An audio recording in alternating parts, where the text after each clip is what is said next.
2 times every year, the Earth, Moon and Sun align to form a pair of eclipses. At full moon, a lunar eclipse occurs, and at new moon, a solar eclipse. The degree of the eclipse seems to carry extra importance, and mundane horoscopes with this degree prominently tenanted seem to be triggered around the time of the eclipse. In June and July 2010, 2 eclipses occur around the same time as a rare and powerful alignment of outer planets, known as the cardinal climax. This short film examines this period of time and investigates how a variety of important horoscopes around the world may be affected.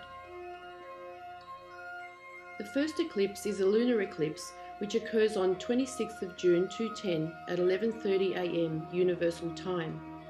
This occurs with the Moon at 4 degrees 46 Capricorn and the Sun opposite at 4 degrees 46 Cancer.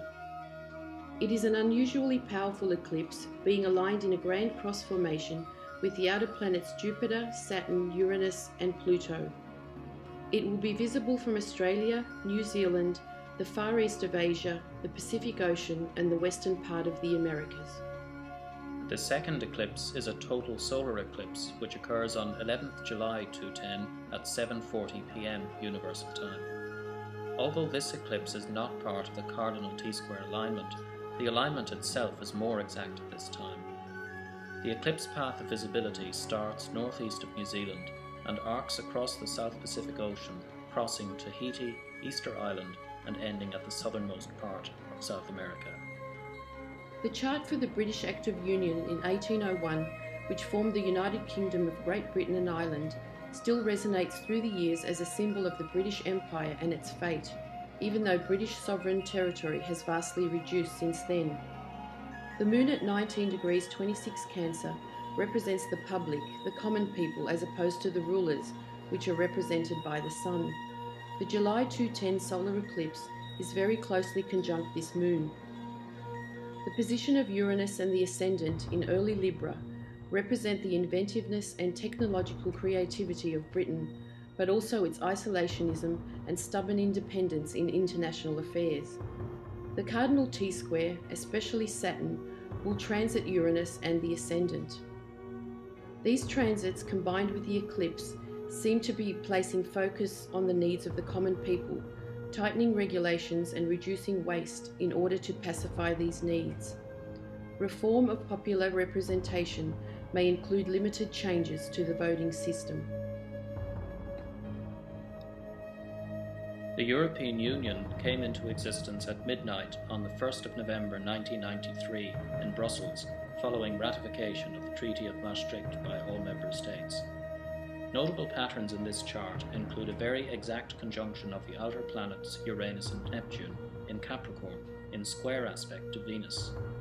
In Capricorn, the sign of governance, Uranus tends to signify distributed or federated power structures as opposed to centralized authority, as well as radical changes in the forms of political representation.